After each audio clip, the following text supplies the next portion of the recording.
Good morning, Mr. Chair. Madam Chair. Senator Willie Gatchalian. I've seen the transcript of the previous hearing in this committee pertaining to the investigation being conducted, and I saw also the videos wherein lumilitaw para bang teleserye itong buhay ni Mayor Alice Go. Blockbuster to kapag ito ay ginawa nating teleserye kasi fairy tale. Siya ay anak ng isang kasambahay na nabuntis ng isang mayamang Chinese, and then pinalaki sa isang farm, tapos nag-aral sa bahay, wala siyang kakilala mga kaibigan, and then isang araw, bigla na lang siyang naging mayaman. Unlike sa Cinderella, merong tinatawag na prinsipe na sumalo sa kanya. Dito, it seems to me that she did it on her own. Maraming butas po ako nakikita doon sa narrative ni Mayor Go. Nag-attend ako dito ngayon para bubutasan ko po. Marami po mga butas doon sa mga statements ni Mayor Go. Hopefully, I have some few questions na kailangan niya masagot. Kapag hindi niya masagot, doon makikita na meron po siya talagang itinatago.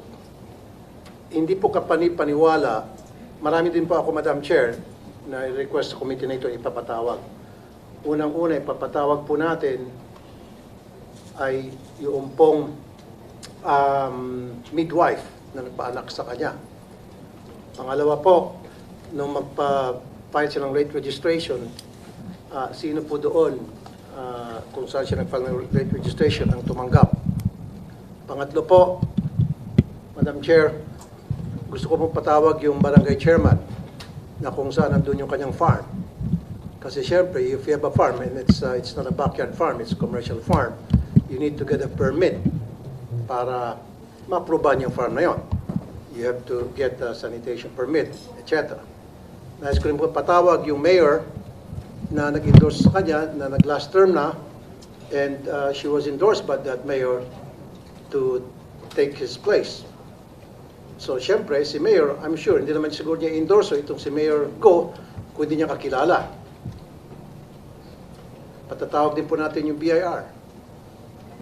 Patatawag din po natin yung mga suki niya na pinagbebenta niya ng baboy. Patatawag din po natin yung mga tauhan niya sa farm. Kasi sabi niya, lumaki siya sa farm and she worked there for so many years, or managed the farm so many years. And of course, hindi naman niya pwede i-manage yung isang commercial farm all by herself. She has to have a lot of people. And who are those people? Hindi naman pwedeng sasabihin niya, hindi ko kilala yung mga taong yun. And of course, dapat marunong siya magkapampangan. At tanong ko lang muna, Mayor Go, marunong ka magkapampangan? Magandang umaga po, Senator Raffy, Madam Chairman, Senwin. Di taklamo po yung aking kapampangan po. Hindi klaro. Hindi po. Konti lang po yung alam ko po. Konti lang po. Okay. Yun nga yun eh. Matagal ka sa Tarlac at nakahalubilo mo yung mga tauhan mo, and all of these people that work under you, of course, they speak Kapampangan. And I'll tell you, I lived in Zamboanga only for 2 years, from kinder to grade 1, and yet, natuto ako magsalita ng Chabacano.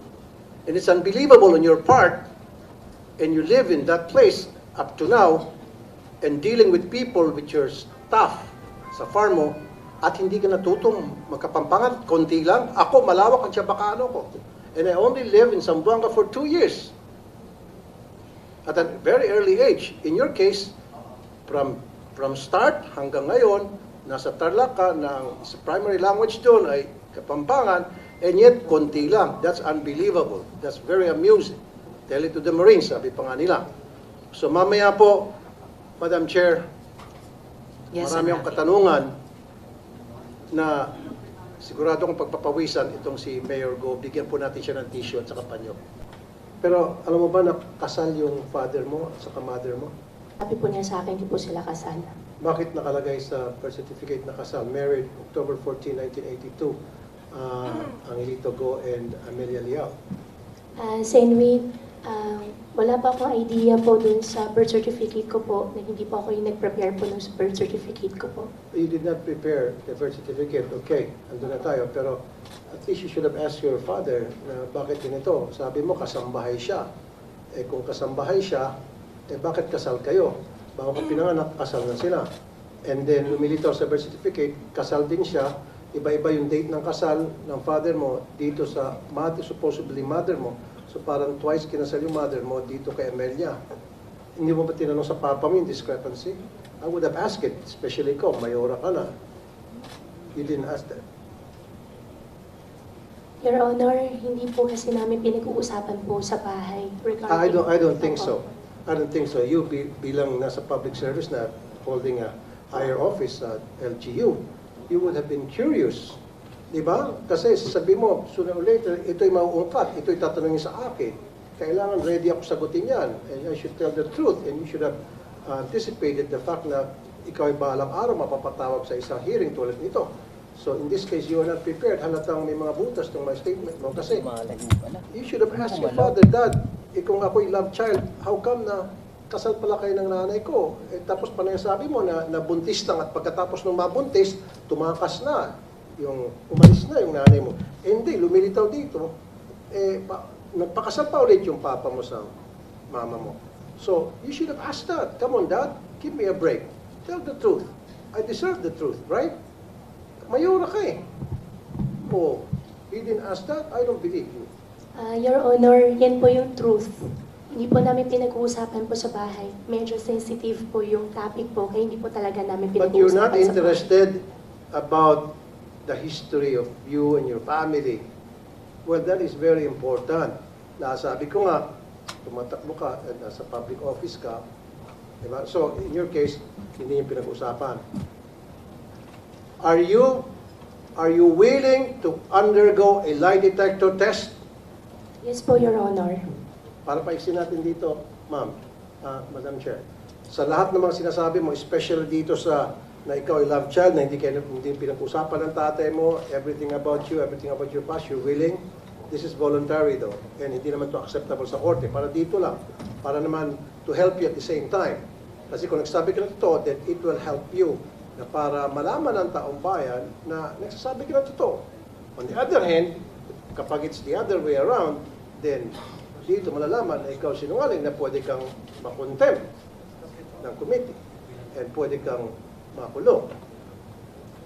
Is that fair enough? Okay, last na naman po, Madam Chair, and I'll give it back to you. Yes, Madam Chair, Senator. siguro I would like this committee to invite the mayor, the previous mayor. Sino ba yung mayor na kaibigan mo na nag-endorso sa'yo? I want it to come from you. Ang former mayor po, si Mayor John Feliciano po. John Feliciano. So, Madam Chair, invite natin si John Feliciano kasi base doon sa mga sinasabi ni John Feliciano sa publiko when he endorsed her to be his successor. Sabi niya, is a good friend, etc., etc. So, maraming alam si Mayor. Kasi hindi naman siguro endorse ni Mayor itong si Ma'am Alice Go kung hindi niya talaga ito sapat na kakilala. So, maybe the previous mayor, the ex-mayor can shed light about who really Mayor Alice Go is. Salamat, Madam Chair. I'll give it back to you for later. Salamat, Sen. Rafi. As the Chair mentioned earlier, para sa susunod na hearing, iimbitahin nga natin yung kumadrona na nagpanganak kay Mayor. Yung mga tanong tungkol sa sinong tumanggap ng late registration, maitatanong na natin ngayong araw dahil nandito ang LCR ng Tarlac. Imbitahin din sa susunod na pagdinig yung chair sa barangay na nagbigay ng permit para sa farm, si Mayor Feliciano nga. Ang BIR, ang BIR nandito na rin. Ang mga naging suki ni Mayor Alice nung siya'y nagnenegosyo sa piggery nila, and then yung mga tauhan sa farm. So we will invite those additional One more, resource Madam persons, Chair. Sen. Rafi. One more. Yes, Sen. Rafi? Yes, I wouldn't believe you kung sasabihin mo naman sa amin dito na wala kang file ng mga empleyado mo sa farm at hindi mo kilala ni isa sa kanila on a first name basis lang. I wouldn't believe that. Kasi ako, ilan ang tao ko? I have 75 people working, diba, sa sa akin, sa public service shows ko and all, I know each and every one of them, their names and all, pero pag sabihin mo hindi mo kilala, then again, pagtatawanan ka na naman. Madam Chair, yung marriage certificate siguro ng father niya at saka ni ang na mother niya, pwede rin siguro natin hingin sa civil register. Kung meron tayong copy. Kasi sinabi rito na married yung father niya at mother niya, maliban na lang kung kinasal sila sa China. Sa palagay mo, natanong mo ba, ano bang tawag mo? Papa, tatay, ano bang tawag mo sa father? Anong tawag mo? Sen. Rafi, ang tawag ko po, Papa. Papa. Opo. Okay. Natanong mo ba sa papa mo saan sila kinasal? O sa China ba o sa Pilipinas? Sir Rafi, ayaw ko po kasi hindi po yung pinag-uusapan po sa bahay Okay. po namin. Gawa po na ayaw ko pong sisihin yung tatay Okay, ko. sige. I understand. And how I wish po na I have a perfect family. Kaso Okay. nga lang po, ganun po yung nangyari. Yes, ma'am. So, Madam Chair, siguro hingin natin sa PSA yung marriage certificate. Kasi dalawang beses kinasal yung supposedly mother niya at saka father niya. So, pull out natin. Baka makakuha tayo mga important information doon sa marriage certificate ng both parents niya.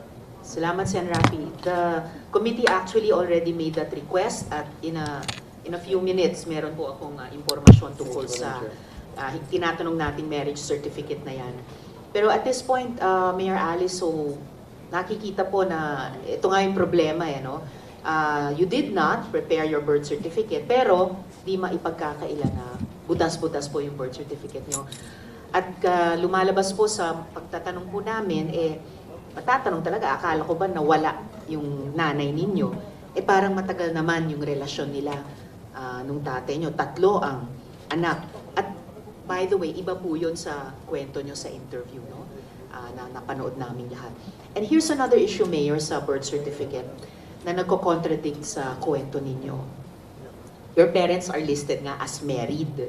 Meron pang date of marriage, no? Yung October 14, ito, 1982. Oh, date of marriage. Paano mangyayaring kasal sila kung sabi mo, ang birth mother mo ay yung kasambahay sa bahay ng tatay at nanay mo? Your Honor, yung biological mother ko po ay kasambahay po ng tatay ko po. Ako po, lumaki po ako sa farm. Malayo Pero- yung sagot niya. Sorry, Madam Chair. Malayo yung sagot Yes, niya. and Rafi. Yun na nga po. Paano mo mapapaliwanag na yung date ng kasal ng magulang mo na iba-iba dito sa 3 birth certificates ninyong 3 magkakapatid na kinonfirm ni tatay mo na sina Sheila at Siemen Rialgo ay mga kapatid nyo, pero sa mga birth certificates ninyo, iba-iba ang petsa ng kasal nila. At date din ng kasal ng magulang ni Sheila Lialgo, na ang pangalan din ay Angelito Guo at Amelia Leal, pero hindi date ng marriage ng magulang ni Siemen Lialgo. Na pareho ding sina Angelito Guo at Amelia Leal, ang magulang. So, paano nyo maipapaliwanag yun iba-iba ang marriage date sa birth certificates ninyong 3? Your Honor, as much as possible, ayaw ko na po sumagot na hindi ko po alam. Pero hindi ko po talaga alam at hindi po ako yung nag-prepare po ng birth certificate ko po. Madam Chair, pwede mo kasi ito. Alright, Sen. Rafi. Okay, ito lang, Mayor, sabi mo, kasambahay yung mama mo, itong si Amelia Leal. So, ibig sabihin kasambahay, nagsisilbi doon sa papa mo. Sinong kasama ninyo? Kwento ba yun sa'yo ng papa mo habang nagsisilbi bilang kasambahay yung mama mo sa household ninyo? Your Honor, hindi na po na-disclose po sa akin ng tatay Yeah, ko. disclose. Okay, so lumilitaw dito, amo, yung tatay mo, habang siyang amo, nandiyan yung kasambahay ninyo, naglilinis, inutusan, pamalengke, kasal sila. Kasal sila, tinuturing niyang kasambahay. Kasi married, sabi rito eh. Married sila. Your Honor, as much as possible pa na ayaw ko pong sumagot po ng hindi ko po alam. Pero hindi ko po talaga alam. Pero again, Mayor, siyempre tatanungin mo sa papa mo, kasambahay si mama, papa, pero kasal kayo, paano nangyari? Your Honor, hindi Hindi, ang ko... sinasabi ko lang po kasi it will be but natural and human reaction na para mag-usyoso ka sa ganitong klase mga impormasyon na makikita mo na it's about your history. Are you not interested about who you are? Your Honor, mahal Kumbaga, po. no, don't use that word, mahal mo sila. Kung mahal mo sila din, dapat sila din mahal ka rin. And then yung both parents mo nagbibigay ng mga information about you, about their lives. Kasi paulit-ulit mo sinasabi sa hearing na ito, kasambahay, kasambahay, kasambahay. So parang fairy tale, pinapalabas mo na kawawa ka, na galing ka from humble beginning, and nagsikap ka, yumaman ka, etc. Hindi. Don't use that word kasambahay kasi pinagluloko mo lang kami. Nobody, no, madam, nobody will believe you. You keep stating na kasambahay. Paano maging kasambahay yung nanay mo kung sila ay kasal ni papa mo? Maliban na lang kung si papa mo ay nagsisinungaling dito sa birth certificate. And what is the reason why would he lie? Di ba? Bakit magsisinungaling yung papa mo?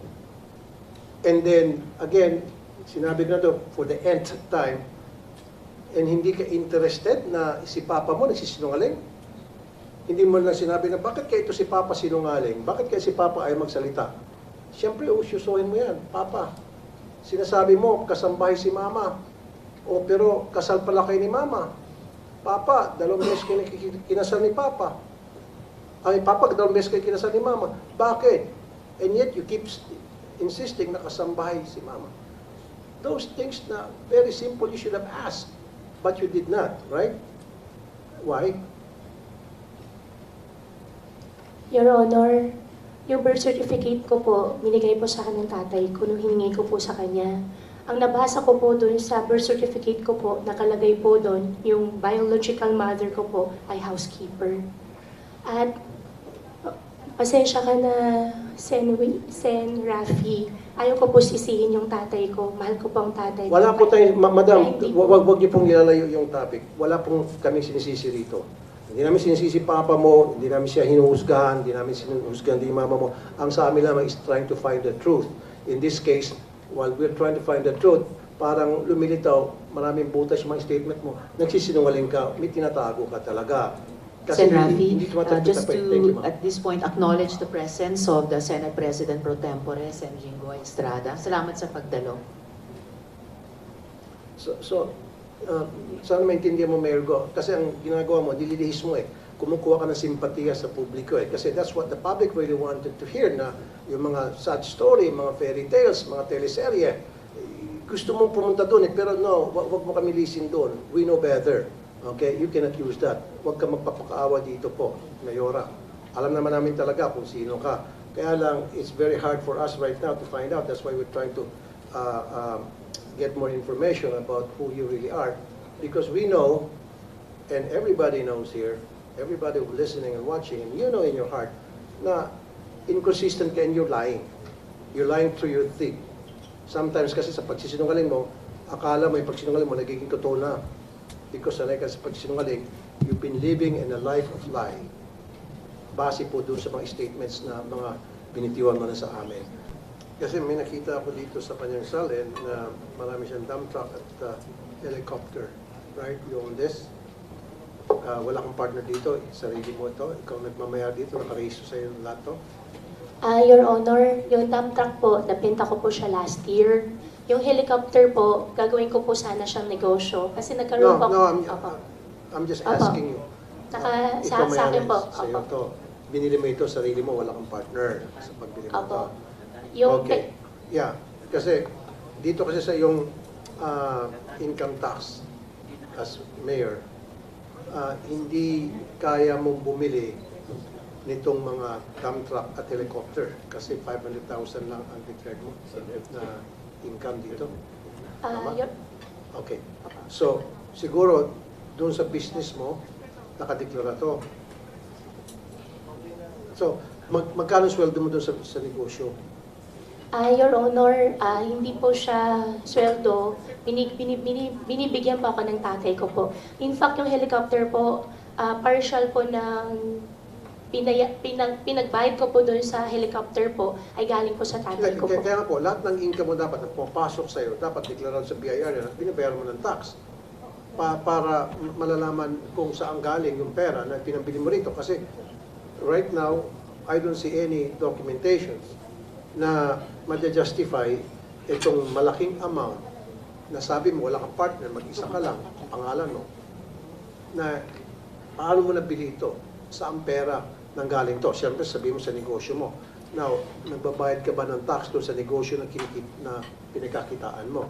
Meron ba, Madam Chair, pwede ba tayo humingi ng dokumento sa BIR kung meron na para magkaroon siya ng ganung kalaking amount na makabili siya ng dump trucks, 1, 2, 3, makabili pa siya ng mga motor vehicles and helicopter. Yes, Sen. Rafi. This is Actually, a lot of nandito money ang by the BIR. Baka gusto nilang sagutin yung tanong. Sagutin din yung tanong ninyo. BIR, meron ba tayong makakuha pa kami ng dokumento pertaining to this na she was able to acquire all these expensive vehicles and of course helicopter. Attorney Tibayan, or yes, please. Good morning po. Yes, we can request that, Madam Chair.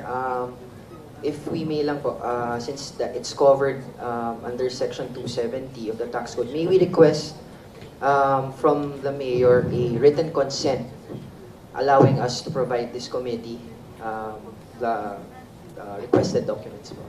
So, Mayor, pwede nyo bang bigyan ng written consent ang BIR para ma-issue nila sa komite, kasama si Sen. Rafi, yung hinihinging dokumento? Opo, Madam Chairman. At yung pera po na pinagbili ko po dun sa helicopter po ay galing po sa tatay ko po. Okay.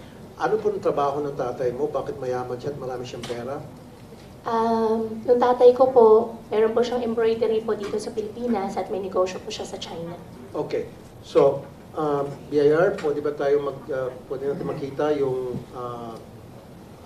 income tax o kung nagbabayad ba ng tax itong papa niya doon sa kanyang embroidery na para magkaroon ng pera pamana dito kay Mayor Go at pambili niya ng kung ano pa mga luho or mga helicopters. Attorney Tibayan? Including po yung father niya, yung tax returns ng father niya. Well, the father siguro must be here, right? Yes po. Okay. So Mayor Go, so sabi mo may embroidery. Saan po yung embroidery factory? Is that a factory? Yes po, Your Honor. Anong pangalan? QJJ Embroidery po. Nasa Marilao, Bulacan. Manila, Bulacan. Okay, ilan ang empleyado po nito? Hindi po ako yung nagmamanage po dun eh. Pero sigurado po ako may empleyado po doon. Okay. Marami po. So siya po ang nagbigay ng kapital sa inyo? Para Yung makapunta. tatay ko po, nagbibigay po siya ng pera po sa akin. Magkano po ang binibigay ng pera sa iyo?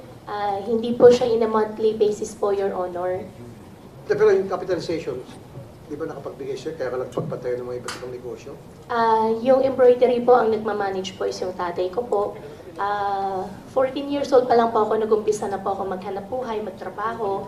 At every now and then po, binibigyan po ako ng tatay ko po. Pero nagbigay sa iyo ng malaking pera, big chunk of money, binigyan ka ng father mo. Kaya yun ay nagamit mo para i-invest sa mga negosyo. Opo, Your Honor. Pero hindi po siya biglaan. Unti-unti, nagbibigay po siya sa akin. Okay, was that declared to the BIR? Those Um, unti-unti money hanggang sa lumaki at naging enough para makapagpundar ka ng negosyo. Kasi dapat pag nagpundar ka ng negosyo, dapat masabi mo doon kung saan ang source noon. Opo, Your Honor. Ang understanding ko po, since hindi po siya income, kaya hindi ko po siya dineclare po. But that has to be declared BIR, di ba? So anybody, anything na pera na pumasok sa iyo at yung perang yon ininvest mo sa negosyo, that has to be declared sa BIR. Attorney Tibayan? Actually, Yes po, basta may income po na receive, no? Even if at the end of the day, marami expenses, nag-file pa rin po dapat. okay. And Sen. Rafi, may tanong din si Senate President Pro Tempore dun sa isang sagot ni Mayor Alice kanina. Yeah, ano yung negosyo ng, with the permission of Senator Tulfo, Madam Chair? Go ahead. Ano ang negosyo ng tatay mo sa China? Fabrics po. Ano po? Fabrics, tela. Fabrics. Opo, may Magkano embroidery din kinikita po. niya? Your Honor, hindi na po niya natidisclose po sa akin. Okay, magkano binibigay sa'yo ng tatay mo? Sino mo nagbibigay ang tatay mo sa'yo? Opo, nagbibigay po siya sa akin. Umpisa po, 14 years old po ako. Every now and then po, nagbibigay po siya sa akin Magkano ng pera. binibigay sa'yo? Minsan po, 500,000, minsan 1,000,000, minsan 2,000,000. Gaano kadalas Depende yung po. 500,000? Gaano kadalas yung 1,000,000? Your Honor, as much as ayaw ko po talaga sagutin yung hindi ko po alam, Pero hindi po siya in a regular basis po. Gaano kadalas siya magbigay? Since 14 years old ka? Apo, Bibigyan since siya 14 years old po ako. Negosyante ka na nung 14 years old ka? 14 years old po, nagtatrabaho na po ako sa farm. Oh, so nagbibigay siya ng pera, kalahating milyon, 1 milyon, saan mo nilalagay yung pera? Sa farm po. In fact nga po, nakwento ko po kay Ma'am Karen kahapon. First time po niya ako pinagawan po ng cheque when I was 17 at natalbugan po ako dahil wala pong pondo, hindi po ako naglagay po ng sufficient. Okay, nasaan ang tatay mo? Ang tatay ko po, nasa ibang bansa po ngayon. Nasaan? Nasa China po. Kailan siya babalik? Siguro mga 1 linggo lang po. Sigurado kung babalik? Every now and then naman po, labas-pasok naman po siya dito sa Pilipinas po. Okay, Mayor, meron lang akong tatanong, sana sagutin mo Opo. ang katotohanan. Sino nag-operate o nagpa-manage ng Pogo before you became mayor? Your Honor, ang nag-ooperate, ang nagma-manage po ay yung mga Chinese po. Yung si Shi Chun-chan po na taga Hongshen at si Huang Ji-yang po na taga Baofu po. This is quite personal. Ha? Opo. Wala ka asawa? Wala po. Boyfriend? Wala po. Sigurado? Sigurado po. Wala ka live-in partner? Wala po. Yung live-in partner mo, nagpa-manage ng Pogo operations mo sa Bamban? Hindi po. Sigurado ka? Sigurado po ako. Wala ka relasyon sa isang public official? Wala po. Marami po na po sila nalilink po sa akin simula po na buksan pong issue. Sobrang dami na po nila nililink po sa akin pero wala pong partner, wala pong... Paano nililink sa'yo? Romantically? Or what man? Yes po, Your Honor. Sino-sino? Huwag na po natin pag-usapan. No, because this is not a laughing matter because I have received a very reliable information that you have a live-in partner that manages the Pogo operations in your town. Your Honor, hindi po, wala pong katotohanan po yun. Kahit nga po ipalabas niyo po sila, magharap po kami. Hindi po yun totoo. Mayor din, kapwa mo mayor. Sino po, Your Honor, sino po kaya siya? Para masabi ko naman po sa kanya na hindi po totoo yun. Pag idadivulge ko, siyempre, di-deny mo. Hindi naman po kasi Mayor totoo. sa isang bayan sa Norte, Opo. may kilala ka ba? Norte po, marami po ang kakilalang mayor po ng Norte po. Sa Pangasinan. Pangasinan, meron po. Alam ko na po yung nililink niyo po sa akin. Hindi ako naglilink sa'yo. Wala akong ano. Pero wala pong katotohanan. Hindi po Sino totoo. ba yun nililink sa'yo? Kayo na lang po magsabi sa akin, Your Honor. Para sigurado baka mamaya madamay pa po sila kung magme-mention po ako ng pangalan. Magsasalita naman po ako Ikaw ng totoo. nagsasabi, kilala mo na kung sino yung nililink ko sa'yo. Sino? Sabihin mo kung sino. Basta, Your Honor, wala pong boyfriend, wala pong partner po. Sino ngayon na pinapahiwatig mo na sino yung nililink sa'yo? Your Honor, yung nagsabi po sa inyo na possible siya po yung nalilink po sa akin ng mayor, pwede ko po ba malaman kung sino po siya? Para tama po yung isa po na sa isip ko po. Mayor nga ng At Pangasinan. pogi po ba siya? Ha? Pogi naman po siya. Hindi ko naman makilala eh. Yung po nagkwento po As sa Sen inyo. Jinggoy said, hindi po laughing matter. Apo. Madam Sorry Chair. po. And Sen Jinggoy, I think Sen Rafi would like to interject. So Ay, you will allow excuse me. Sen One Rafi. second. Senjigoy. Kasi alam ko na the reason bakit nabanggit yung mga mayor kasi that's connection. Importante po yan. It's not laughing matter really. Because Ang ginagawa lang ni Senjingo is establishing a connection. Lumawak yung connection mo kaya lumawak din yung negosyo mo. Now, aside from mayor, yaman din na pinag-usapan natin yung linkage. Nalilink ka sa isang sa executive department, isang mataas na opisyal. Did you know that?